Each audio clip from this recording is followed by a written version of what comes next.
नमस्कार, मैं हूं आशीष चित्रांशी और आप देख रहे हैं द न्यूज लॉन्चर। इस वक्त की बहुत बड़ी खबर, एनपीएस और ओपीएस के बीच में उलझे हुए लाखों कर्मचारियों के लिए एक ब्रेकिंग न्यूज है।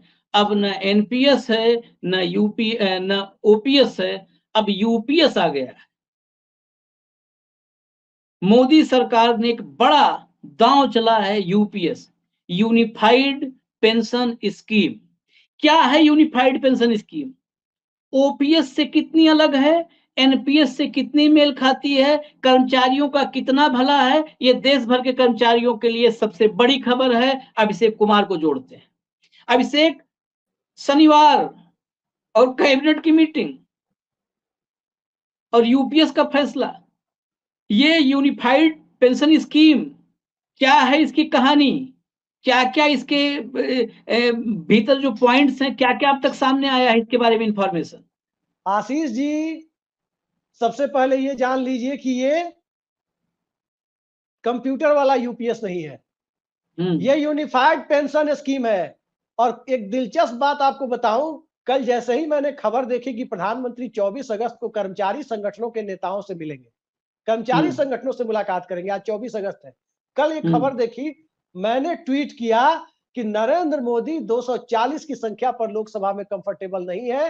वो ओल्ड पेंशन स्कीम को भी लागू कर सकते हैं और मध्यावधि चुनाव की बुनियाद तैयार कर सकते हैं, क्योंकि मोदी के लिए जनता नहीं है, मोदी के लिए हर व्यक्ति एक वोटर है। लोकतंत्र नहीं है, चुनाव तंत्र है। सदन के अंदर जब संजय सिंह और बाकी लोगों ने हिमाचल के चुनाव के बाद जब सदन में जो एपिक नारेबाजी हुई थी, याद होगा, उसके बाद नरेंद्र मोदी ने क्या कहा था, एक अकेला कितनों पर भारी वाली पूरी स्पीच को सुनिए। क्या कहा था, आप लोग चुनाव जीतने के लिए जो गंदे काम कर रहे हैं, जो गलत काम कर रहे हैं, वो बहुत भारी पड़ने वाला है। इशारा किसकी तरफ था? इशारा ओल्ड पेंशन स्कीम जो कांग्रेस का एजेंडा था हिमाचल प्रदेश में, और उसकी तरफ था। पंजाब का में आम आदमी पार्टी का एजेंडा था, उसकी तरफ था। और आज तो न एनपीएस न ओपीएस, लेकिन आया ओपीएस ही है, नाम बदल करके। जैसे योजना आयोग नीति आयोग हो गया, बस वही ओपीएस अब यूपीएस के नाम से आया है। नहीं, लेकिन लोगों को मैं टेक्निकलिटी पर आ रहा हूं, मैं टेक्निकल पहलुओं पर। उसमें यह है, देखिए, सारे टेक्निकल पहलू, सारे स्पेसिफिकेशन सामने नहीं आए उसके। जो सामने आए हैं वो यही है कि पूरी पेंशन मिलेगी। पूरी पेंशन का मतलब कि अंतिम सैलरी किसी व्यक्ति की जो आखिरी महीने की सैलरी होती है रिटायरमेंट के पहले, उसके 50% से पूरी पेंशन शुरू होती है, जिसको आजकल ओपीएस कहा जाता है। पहले इसको ओपीएस नहीं कहते थे। तो 50% से अब उसकी पेंशन शुरू होगी। और कहा गया है जो कर्मचारी 25 साल सेवा में अपने पूरे कर लेगा, ध्यान रखिएगा, जो कर्मचारी सेवा में 25 साल पूरे कर लेगा उसे पेंशन मिलेगी। अब समझिए यहां झोल क्या है।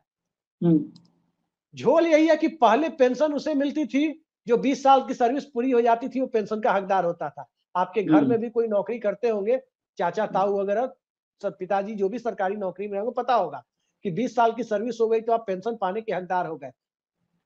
अब ये 25 साल कर दिया गया है, तो 35 साल की उम्र में तक तो नौकरी लोगों को मिल ही जाती है। सर्टिफिकेट एज जिसकी 35 साल होती है, 60 साल की उम्र तक नौकरी करता है, तो 100 में 99 लोगों को तो पेंशन मिल ही जाएगी, ये मोटे तौर पर आप जानिए। लेकिन इस पेंशन स्कीम को खत्म भाजपा ने किया। इस पेंशन स्कीम के विरोध में नरेंद्र मोदी और दिवंगत सुशील मोदी तक ने बयान दिए थे संसद के अंदर, और भारतीय जनता पार्टी तो इसे देश के विकास में बाधक बता रही थी। सरकारी कर्मचारियों की पेंशन को, केंद्र सरकार के पास 40 लाख कर्मचारी है, घोषणा किससे कराई गई है, आपने ध्यान दिया? अश्विनी वैष्णव। 14 लाख कर्मचारी, सबसे बड़ा नियोक्ता जो भारत सरकार का है, उससे घोषणा कराई गई है। उस आदमी से डिक्लेयर कराया गया है, अश्विनी वैष्णव से। कैबिनेट की बैठक की है। शनिवार को कैबिनेट मीटिंग कब होती थी जनाब? मुझे नहीं लगता, हो सकता है मेरी जानकारी अधूरी हो। कंधार क्राइसिस को छोड़ दे, जिस दिन एक दिन में तो 5-5, 10-10 बार कैबिनेट मीटिंग हो रही थी, कंधार विमान अपहरण कांड, उसके बाद मुझे नहीं लगता शनिवार या रविवार को छुट्टी के दिन कभी कैबिनेट बैठक बुलाई गई होगी। आपको अगर याद हो तो अलग बात है, मुझे तो नहीं याद है। आज शनिवार के दिन कैबिनेट की मीटिंग हुई है, cabinet committee of economic affairs की नहीं, बल्कि पूरी कैबिनेट की मीटिंग हुई है। उसके पहले प्रधानमंत्री ने कर्मचारी संगठनों के लोगों से मुलाकात की है। और तब आज मीटिंग हुई है। तो आप अंदाजा लगा सकते हैं कि एक तरफ राहुल गांधी का मैसेज जितना बड़ा है, सरकार तो लोकसभा चुनाव के बाद दबाव में थी, उसे पेंशन देना था। अभिषेक अभिषेक एक मिनट रोकूंगा, मैं अभिषेक रोकूंगा। कुछ इंफॉर्मेशन जो है डिटेल में थोड़ा बता देते हैं जी। और मेरे मन में कुछ सवाल पैदा हो गए इंफॉर्मेशन के बाद। एक तो 25 साल की नौकरी के बाद जो अंतिम 12 महीने में बेसिक पे होता है, वो बेसिक पे ही मिलता था, बेसिक पे होगा, उसका 50% मिलेगा पेंशन। ये यूपी, एक तो यूपीएस में ये है। देखिए यूपीएस में क्या है ये समझिए, ओपीएस ही क्यों नहीं आया।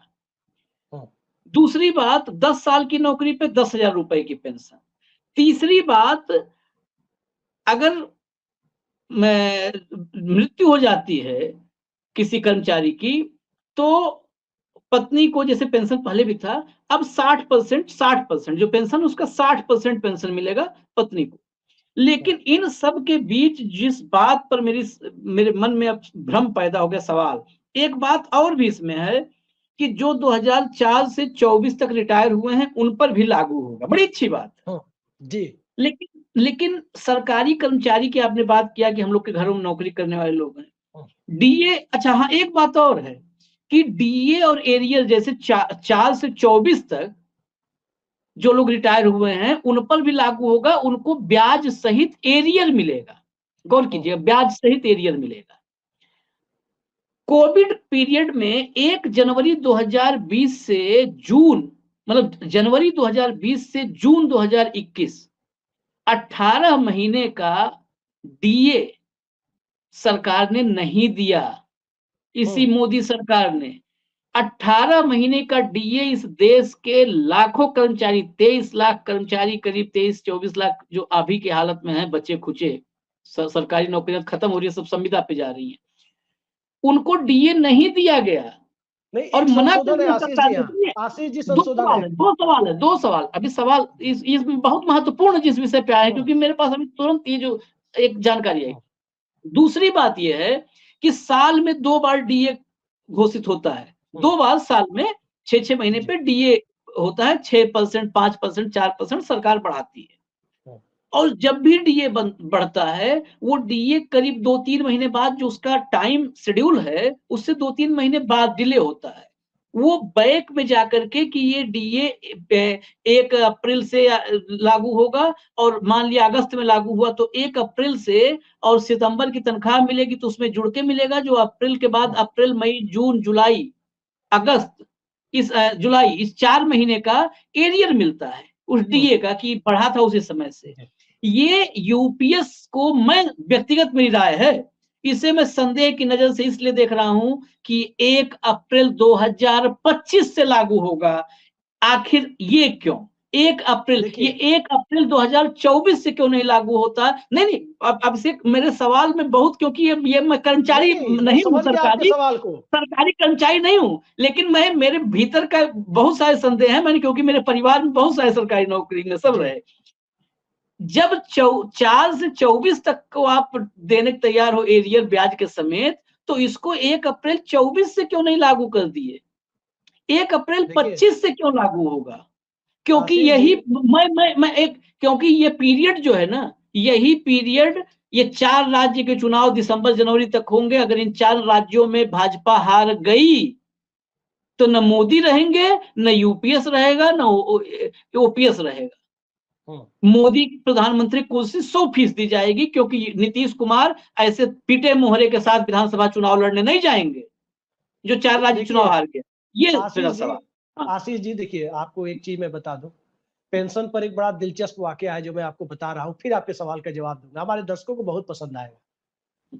आज जो तमाम विपक्षी नेता हल्ला कर रहे थे, मैं विपक्ष को भी आज निशाने पर ले रहा हूं, और हम पत्रकार हैं, हम किसी को भी निशाने पर ले सकते हैं। अटल बिहारी वाजपेयी के टाइम में भी ये लोग विपक्ष में थे। पटना में एक आदरी का प्रोग्राम था, एशियन डेवलपमेंट रिसर्च इंस्टीट्यूट, सहवाल गुप्ता एक अर्थशास्त्री थे, उनका प्रोग्राम था। उसमें राज्यसभा सांसद और राजद सुप्रीमो लालू प्रसाद पहुंचे हुए थे। लालू प्रसाद यादव ने पेंशन खत्म करने की मांग की थी अटल बिहारी वाजपेयी सरकार से। ये 2001 की बात मैं बता रहा हूं। इंडिया टुडे आर्काइव पर जाकर के आप उसे पढ़ सकते हैं। लालू यादव ने क्या कहा था, चूंकि उनका अंदाज थोड़ा निराला होता है, लालू यादव ने कहा था कि सबसे पहले पोस्ट रिटायरमेंट सुविधा यानी पेंशन बंद होनी चाहिए। अब तो लोग दवा खा खा कर जल्दी मरते भी नहीं है। ये लालू यादव का अंदाज था बोलने का। तो खैर अंदाज को छोड़िए। अटल बिहारी वाजपेयी सरकार ने यशवंत सिंह यही लोग थे बारी बारी से वित्त मंत्री, फैसला लिया बंद करने का। अब आपके सवाल पर आते हैं। जो आपने कहा मोदी सरकार ने कोविड के शुरुआती 1.5 सालों में एरियर नहीं दिया, उसमें एक संशोधन ये है, एरियर तो दिया लेकिन हर 6 महीने पर जो एरियर वृद्धि होती थी वो वृद्धि नहीं दी, एरियर का इंक्रीमेंट नहीं दिया। एरियर नहीं बोला है, सुनिए पहले 18 महीने का डीए नहीं दिया, जो 6 महीने पर डीए बढ़ा। हाँ नहीं, डीए दिया, डीए की वृद्धि नहीं दी, डीए दिया, डीए की वृद्धि नहीं दी। जो हर 6 महीने पे 1 जनवरी और 1 जुलाई से जो बढ़ता था ना, वो बढ़ाया नहीं। हाँ डीए दिया, वो डीए जब बढ़ा ही नहीं तो दिया कैसे, यही तो सवाल है भाई। जैसे पहले से मान लीजिए कि पहले से 30% डीए हो, तो अब वो बढ़ के 4% हुआ। नहीं, आप एक मिनट अभिषेक, एक मिनट, फिर आप इसका मतलब सरकारी नौकरी करने वालों की व्यथा जानते हैं ना, सरकारी नौकरी को आप समझिए इस बात। नहीं, एक मिनट, जब डीए क्या है, डीए ये नहीं है कि डीए दिया तो हाथ में लेकर घूम रहे हैं। डीए जो है, डीए पे डीए लगता है। अगर मान लिया जो इसीलिए कहते हैं कि मूल वेतन, एक होता है मूल वेतन, जो मूल वेतन होता है, मूल वेतन जिसका पे ग्रेड 5600 से 7800 है, पता चल रहा है कि वो तनख्वाह पा रहा है 58,000 रुपए। बेसिकली मूल वेतन के बाद ये डीए लगते लगते, ये जब वेतन आयोग आता है, कई बार वेतन आयोग आने तक 125% डीए हो चुका होता है। मैं आपको यही बात बता रहा हूँ ऋषि जी, सॉरी आशीष जी, मैं यही बात बता रहा हूँ। एक मिनट मेरी बात सुन तो लीजिए, पूरी बात कंप्लीट करने दीजिए। जैसे उस वक्त, जैसे लॉकडाउन कब लगा, 22 मार्च को लगा 2020 में। उसके बाद कैबिनेट ने फैसला किया कि कुछ चीजें सस्पेंड की जाएगी, सांसद निधि भी सस्पेंड की गई और डीए बढ़ोतरी भी सस्पेंड की गई। ठीक है ना, 1.5 सालों के लिए, क्योंकि देश के लिए पैसे चाहिए थे। तो जो डीए मिल रहा था, हो सकता है 20% उस वक्त डीए रहा हो या 30% रहा हो, वो डीए लोगों को मिला। डीए बढ़ोतरी जो 6 महीने पर होती थी, वो डीए बढ़ोतरी रोक दी गई, सस्पेंड कर दिया गया डीए बढ़ोतरी। पहली बात, मैं पूरा खानदान ब्रिटिश गवर्नमेंट के टाइम से इंडियन जुडिशरी का हिस्सा रहा है, तो सरकारी कर्मचारियों का परिवार है मेरा, मैं जानता हूं इस पूरे प्रोसेस को। और आज जो आया है यूपीएस में, हम उस पर चर्चा करने आए हैं। यूपीएस वाले मुद्दे में क्या है, जो आपने कहा कि दिया जाएगा, क्या पेंशन दिया जाएगा, और पेंशन 25 साल की सर्विस पर फुल पेंशन दिया जाएगा। आखिरी 12 महीने की सैलरी जो होगी उस पर फुल पेंशन दिया जाएगा। 10 साल की सैलरी पर 10 साल की नौकरी पर मिनिमम 10,000 पेंशन दिया जाएगा। ये सारी बातें मोदी जी ने कही है। अब ये बताइए, जो पेंशन होता है, पेंशन क्या होता है, एचआरए को छोड़ करके जो तमाम सैलरी आपकी होती है, हाउस रेंट अलाउंस को छोड़ करके जो तमाम सैलरी होती है, मूल वेतन, डीए, मेडिकल अलाउंस जो भी होता है, उन सब का एग्रीगेट 50% आखिरी सैलरी में जो होता है उनका शेयर। सपोज कीजिए किसी की सैलरी 1 लाख है, मैं आसान भाषा में समझा देता हूं। उस 1 लाख में 6,000 रुपए मान लीजिए कि एचआरए है, मान लीजिए 6,000 रुपए एचआरए, मूल वेतन, डीए, मेडिकल अलाउंस, इन सब को मिला करके, और एक जो छोटे छोटे भत्ते होते हैं उनको मिला करके 94,000 रुपए उसकी सैलरी हुई एचआरए छाट के।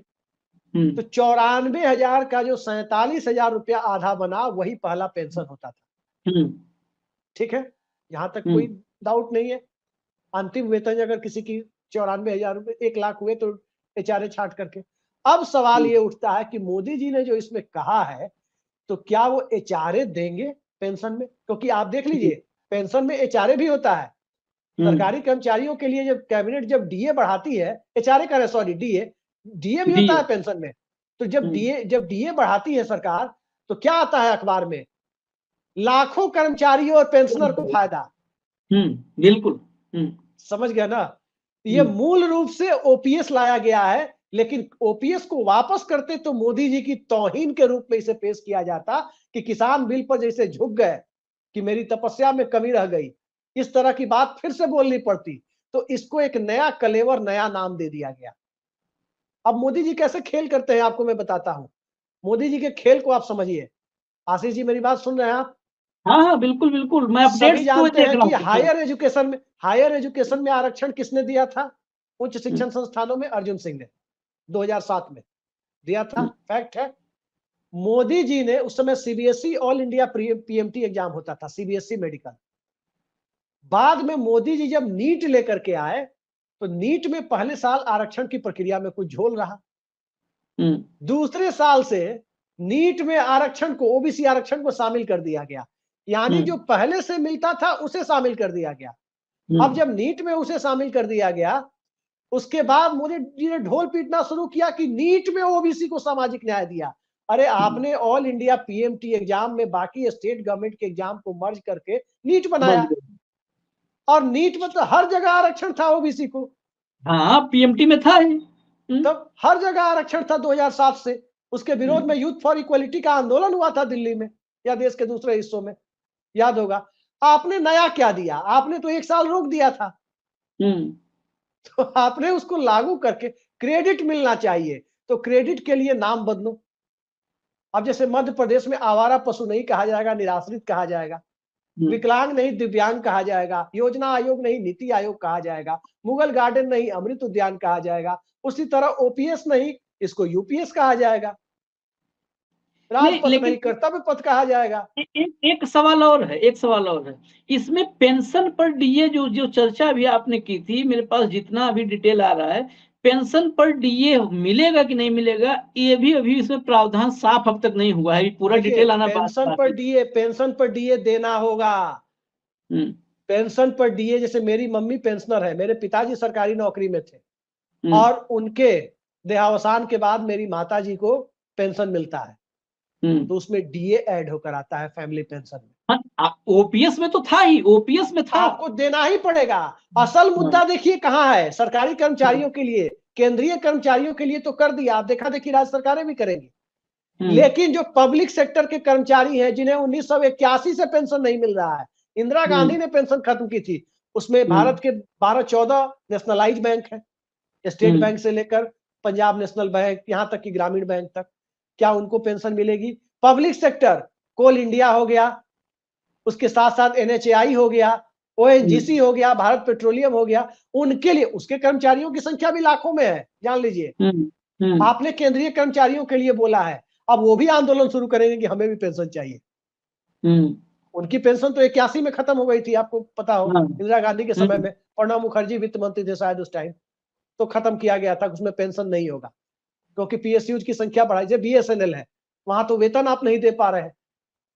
अब बैंक के कर्मचारी अलग हड़ताल पर जाएंगे, आप देखिएगा, वो जा सकते हैं हड़ताल पर, कि अब वो भी भारत सरकार के ही नौकर है, उन्हीं की नौकरी कर रहे हैं, उन्हें भी पेंशन चाहिए, कोल इंडिया वालों को भी पेंशन चाहिए, आईआरसीटीसी वालों को भी पेंशन चाहिए, इरकॉन वालों को भी पेंशन चाहिए, इंडियन ऑयल वालों को भी पेंशन चाहिए, ये सब सरकारी कंपनियां हैं, एनटीपीसी वालों को भी पेंशन चाहिए। तो फिर गेल क्या भेल सेल सरकारी कर्मचारी मानते हैं?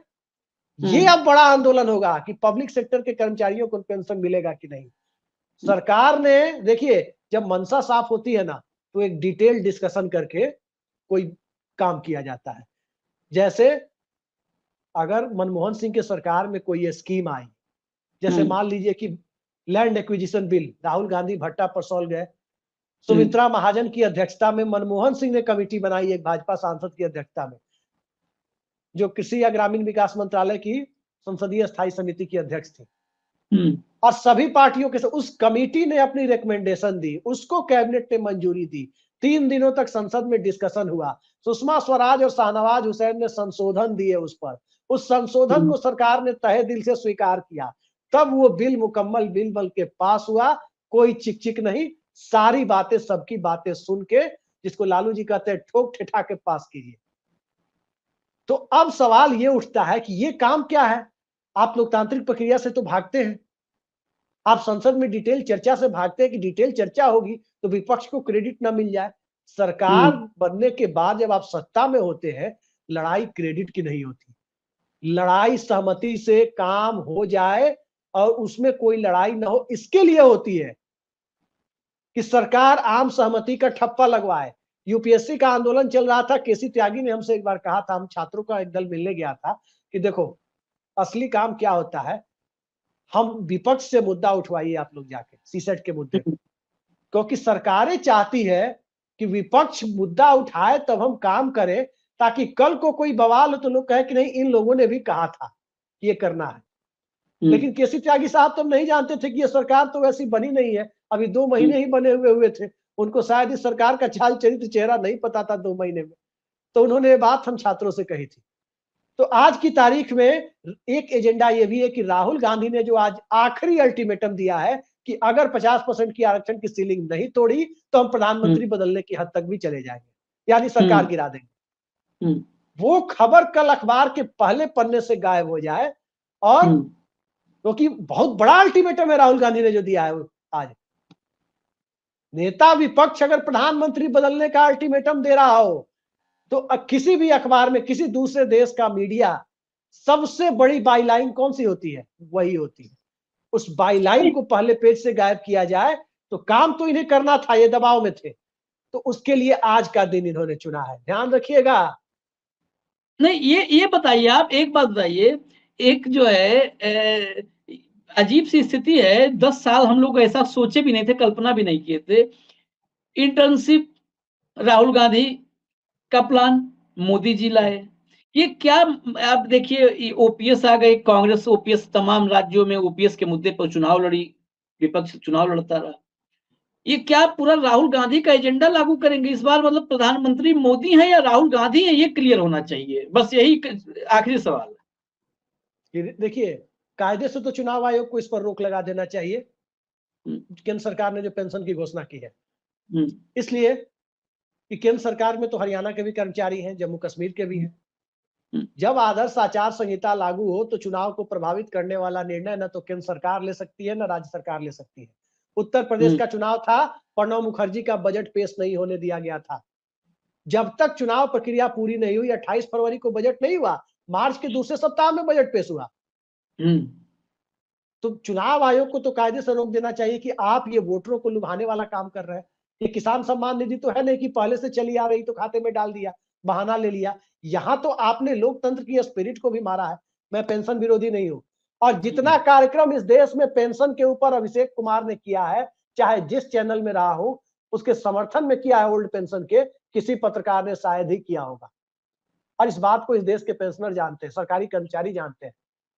लेकिन आज जो ये काम किया गया है, हरियाणा एक ऐसा राज्य है, कभी देखना हो तो मुखर्जी नगर के कोचिंग संस्थानों को जाके दिखाइए, वनडे एग्जाम की तैयारी के लिए सबसे ज्यादा लड़के हरियाणा से आते हैं।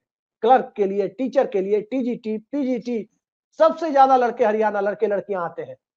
सरकारी नौकरियों का जो क्रेज यूपी बिहार में नहीं है, वो हरियाणा में है जनाब। दिल्ली पुलिस में सबसे ज्यादा सिपाही हरियाणा के हैं। आपने उस राज्य को के चुनाव को प्रभावित करने के लिए, महाराष्ट्र के चुनाव को प्रभावित करने के लिए, और सबसे आगे बढ़कर जान लीजिए, अभी देखते जाइए, महाराष्ट्र की आचार संहिता नहीं लगी है, महाराष्ट्र के पहले हो सकता है कि नरेंद्र मोदी एमएसपी गारंटी और स्वामीनाथन फॉर्मूला भी ऐलान करे। और 1 अप्रैल 2025 का नाम इसलिए लिया गया है, ये मार्च महीने तक लोकसभा के मध्यावधि चुनाव में भी जा सकते हैं, कि फरवरी मार्च में 240 पर बहुत झेलना पड़ रहा है, चलो चुनाव करा लेते हैं और फिर 1 मार्च से देना है, आगे डिफर कर दिया जाएगा, पहले वोट तो ले लो। मैं उसी पे मैंने ट्वीट किया था कि नरेंद्र मोदी मध्यावधि चुनाव की तैयारी कर रहे हैं। जो आपने भी आखिर में कहा अभिषेक, मैं इसी बात पे कर रहा हूं, बस इसी एक पॉइंट पे मैं डिफर कर रहा हूं, बाकी तो सब पे साथ हम लोग लगते हैं। मैं कहता हूं कि चुनाव आचार संहिता है, फिर भी नहीं हटना चाहिए, फिर भी मोदी जी और एमएसपी गारंटी भी ऐलान कर दे, मैं उनके साथ हूं, लेकिन ये नहीं कि सन 34 में लागू होगा, नहीं। 1 अप्रैल 2024 से मोदी जी इस स्कीम को लागू कर दे। हम आज से लेके और आखिर तक हम भी कहेंगे एक बार चुनाव के कार्यक्रम के अंत में कि मोदी जी को वोट तो बनता है। अब ये दूर का जो है ना, दूर के ढोल सुहाओ लाली पाप वाला सिस्टम नहीं कि 47 में 10 साल बाद लागू होगा। 10 साल बाद भाई नरेंद्र मोदी ने अपनी क्रेडिबिलिटी खो दी है, प्रधानमंत्री ने हमारे अपनी क्रेडिबिलिटी खो दी है। प्रधानमंत्री की बात पर हम भरोसा नहीं कर सकते, और उस दौर में नहीं कर सकते कि जब बिल आता है, बिल इनका आता है और फिर वापस हो जाता है। अब तो ये बिल वापस लेने का रिकॉर्ड बना रहे हैं। ईश्वर ने ऐसा करने का अवसर मोदी जी के ही नसीब में लिखा था। वो अक्सर कहते हैं मेरे ही नसीब में लिखा था। तो सबसे ज्यादा बिल पेश करो वापस लो, पेश करो वापस लो, इसका ये नसीब में मोदी जी के था। नरेंद्र मोदी प्रधानमंत्री के इस यूपीएस पर जब तक लागू नहीं हो जाएगा, क्योंकि इतने इतने धोखे, इतने छल, इतने जुमले, अब इसे 10 साल में, आपकी याददाश्त तो बड़ी दुरुस्त है, मुझसे भी कई मामलों में बहुत दुरुस्त है। अगर गिनवाना शुरू करें तो कार्यक्रम का एक्सटेंशन पे एक्सटेंशन, हम ही कहना पड़ेगा थोड़ा और एक्सटेंशन। वो 2014 से क्या क्या बोले हैं भाई, वो बोलते हैं खुद ही भूल जाते हैं। यही यूपीएस है, ये यूपीएस कह देंगे कि यूपीएस तो हमने बोल दिया था, बैटरी नहीं मिल रही है यूपीएस की, यूपीएस के साथ बैटरी लगती है। कहेंगे यूपीएस तो हमने दे दिया, अब बैटरी नहीं मिल रही है इसलिए जोड़ नहीं पा रहे हैं, वो यूपीएस में पावर नहीं जनरेट हो पा रहा है जी। ये 1 अप्रैल, मुझे कोई एतराज नहीं है, चुनाव आचार संहिता में भी अगर देश का भला होता है, देश के लाखों लोगों का भला होता है, तो मैं व्यक्तिगत रूप से बतौर एक नागरिक और पत्रकार मैं उसको भी स्वीकार करूंगा। लाभ ले लो भाई। इस देश में राजनीति क्या कहती है, आप अगर राष्ट्रहित और जनहित के लिए काम करते हैं तो आपको हक है, आप लाभ लीजिए, चुनावी लाभ लीजिए, लीजिए ना चुनावी लाभ, लेकिन झुनझुना दे करके नहीं कि वो बच्चे को झुनझुना दो और बच्चा ही करके वो सो गया और उसके बाद फिर। अच्छा, एक चीज मेरी समझ में नहीं आई आशीष जी, ये मैं आपसे समझना चाहता हूँ कि जब 2004 से 2024 के बीच में जो रिटायर हुए हैं उन पर भी लागू होगा, तो ये स्कीम अब 25 से कैसे लागू होगी? ये स्कीम तो 2004 से ही लागू मानी जाएगी भाई। इसकी टेक्निकल पहलुओं को देखिए, ये क्या है ये झोल? एग्जैक्टली ये लाइन जो बोला ना अभिषेक आपने, इसी लाइन में, इसी अब जो मेरे भीतर का अविश्वास है कि ये कुछ ना कुछ गड़बड़ है खेला, इसी बात पर जब 2004 से ही लागू है तो फिर 1 अप्रैल 25 तक क्या इंतजार करना है? वो एरियल के लिए नोट छापना है? बताओ, प्रैक्टिकल बात बताओ कि वो हम ब्याज भी देंगे एरियल के साथ, तो अभी 8 महीना नोट छपाई, कागज मंगवाएंगे, नोट छापेंगे, मेहनत लगेगी उसमें, ये तो लॉजिक ही नहीं। आप जो 4 से कह रहे हो कि चलेगा और लागू होगा 1 अप्रैल 25, दैट मीन्स कि ये झुनझुना है, झुनझुना के अलावा कुछ नहीं है। कर्मचारी, देखिए देश के लोग हैं बहुत भोले, कहेंगे वाह मोदी जी वाह, लगेंगे ताली बजाने। अभी देखिए ट्रेंड हो गया, ट्रेंड होने लगा, अभी ट्रेंड हो गया। अब एकाएक पूरा पूरा एक जो पूरा तंत्र है ना, ये सिस्टम हमारे मानस पर छा जाएगा। कहेंगे देखो मोदी जी, मोदी जी, मोदी है तभी मुमकिन है। लेकिन मैं बार बार कहता हूं कि मोदी है तो झांसा मुमकिन है। अच्छा, एक मोदी चीज है बताइए आशीष जी, तो कार्यक्रम खत्म करने का समय है, लेकिन एक चीज जानना चाहते हैं। आप भी बहुत जागरूक पत्रकार रहे हैं, हमसे बहुत सीनियर भी हैं। ये बताइए कि आपने देखा होगा हर दशक के चौथे साल में, जैसे 2004, 2014, 2024, वेतन आयोग की घोषणा की जाती है किसी रिटायर्ड जस्टिस की अध्यक्षता में। फरवरी मार्च तक हो जाता है, आज तो अगस्त आ गया, और उसकी सिफारिश छठे साल की 1 जनवरी से लागू की जाती है। जैसे 2007 में भी लागू हुआ तो 1 जनवरी 2006 से एग्जैक्टली याद है मुझे, यही होता है, एरियर दिया जाता है। ये बताइए, ये 8वां वेतन आयोग क्यों नहीं आ रहा है? क्या वो भी मोदी जी अभी लाएंगे? एक इसमें बस इतना समझिए, यही चीज तो मैं चाहता हूं इस देश के नागरिक कर्मचारी सब समझें। वेतन आयोग चौथे साल में आ जाता है ना वेतन आयोग? बिल्कुल बिल्कुल। और अगर आयोग की रिपोर्ट लागू करने में डिले होता है, साल 1.5 साल डिले होता है, एक आध बार और भी डिले हुआ है, एक आध बार और डिले हुआ है, लेकिन वो एरियर मिलता है। लेकिन अभी वेतन आयोग की रिपोर्ट कहाँ है? कहाँ है? रिपोर्ट छोड़िए, गठन कहाँ हुआ है वेतन आयोग का? गठन कहाँ है? हाँ, मैं क्षमा चाहता हूँ, गठन सरकार कहाँ है? ने राज्यसभा में कहा था वे 8वें वेतन आयोग के गठन का कोई प्रस्ताव विचाराधीन नहीं है। ये और सरकार का जवाब आपको, था, और न्यूज लॉन्चर पे ही हम लोगों ने वीडियो भी किया था जाड़े के दिनों में, याद होगा। ये वेतन आयोग कर्मचारी, जो लाखों कर्मचारी हैं, वेतन आयोग का इतने बेसब्री से इंतजार करते हैं कि जब एक वेतन आयोग के बाद दूसरा वेतन आयोग आता है तो एकाएक एक स्तर उनके जीवन में ना, जीवन स्तर में एक सीढ़ी चढ़ जाते हैं वो। मेरे पिताजी भी सरकारी गवर्नमेंट एम्प्लॉय थे, मैं आपको बता दूं, आज यूपीएससी वाले पढ़ते हैं कि इस देश के इतिहास में एक बजट को ड्रीम बजट कहा जाता है। देवगौड़ा सरकार में पी चिदम्बरम ने पेश किया था, तमिल मनीला कांग्रेस के नेता। और एक 2007 में मनमोहन सिंह ने 6 पे कमीशन दिया, छठा वेतन आयोग, पांचवा वेतन आयोग देवेगौड़ा के सरकार या गुजराल की सरकार में शायद आया था, आते आते गुजराल आ गए थे, पांचवा वेतन आयोग। और इन 2 वेतन आयोगों ने इस देश के सरकारी कर्मचारियों को स्कूटर से उठाकर 4 चक्के पर लाया, हकीकत है। और रिटायरमेंट के समय जो घर बनाना शुरू करते थे लोग, सर्विस पीरियड में लोगों ने घर बनाना शुरू किया। एग्जैक्टली, बिल्कुल। उस समय आपको याद होगा मनमोहन सिंह को 90 के दशक की शुरुआत में इस देश के मध्य वर्ग में, खासकर गवर्नमेंट एम्प्लॉय ने क्या कहा था, मिडिल क्लास डार्लिंग। चिदम्बरम को भी कहा गया मिडिल क्लास डार्लिंग। आज मिडिल क्लास की क्या स्थिति है, थाली से दाल गायब है। 7वें वेतन आयोग का नाम आपसे आग्रह है आशीष जी, किसी सरकारी कर्मचारी के मुंह से अगर कोई अपशब्द या गालियां सुननी हो, आपको अगर गाली सुने बहुत दिन हो गया हो, कभी लोग किसी को उकसा देते हैं ना कि कुछ गाली वाले शब्द निकाले, अगर वो सुनना हो तो किसी सरकारी कर्मचारी से मोदी जी के समय में दिए गए 7वें वेतन आयोग की बस चर्चा छेड़ दीजिए और उसके बाद 10 मिनट तक अच्छे अच्छे उसके मुखार बिंद से खूंखार शब्दों का आनंद लीजिए। जो गालियां निकालेगा कोई गवर्नमेंट एम्प्लॉय 7वें वेतन आयोग के नाम पर, तब आपको समझ में आ जाएगा कि 5वां और छठा, खासकर छठा वेतन आयोग क्यों इस देश में मिडिल क्लास डार्लिंग बना दिया था मनमोहन सिंह को या चिदम्बरम। नहीं, जो आपने कहा कि थाली से दाल गायब है, मध्यम वर्ग की स्थिति क्या है, ये मध्यम वर्ग ही पता है। अब एक बात, कई बार हम तो दर्शकों को भी वैसी बात हो जाती है कि बुरी लग सकती है, क्षमा पहले मांगे। बचाने निकला है कि हिंदू धर्म पर खतरा आ गया। नहीं, अरे वो दाल में थाली रहेगी तो थाली बजाएंगे कैसे, दाल गिर जाएगी। थाली में दाल रहेगी तो दाल, जब थाली बजाएंगे दाल गिर जाएगी। इसीलिए सब थाली से दाल चावल सब साफ कर दिया, खाली थाली पीटते रहो और कहते रहो मोदी है तो मुमकिन है। 1 अप्रैल 2025 इंतजार कीजिएगा। 1 अप्रैल 2025 के बाद आप लोग खुल करके मोदी है मुमकिन है नारा लगाइएगा। 1 अप्रैल 2025 तक झांसे मत आइएगा, क्योंकि बहुत क्लियर 2 बातें हैं जो अभिषेक ने बहुत उसको बेहतर तरीके से अंडरलाइन किया। और इसी बात पर मैंने सवाल किया था कि इस पर मुझे भरोसा नहीं है। उसको बहुत बेहतर कि अगर 2004 से जो रिटायर हुए सब पर लागू है, तो फिर ये स्कीम की इम्प्लीमेंटेशन को 1 अप्रैल 2025 की तारीख क्यों रखी जा रही है, क्यों रखी जा रही है?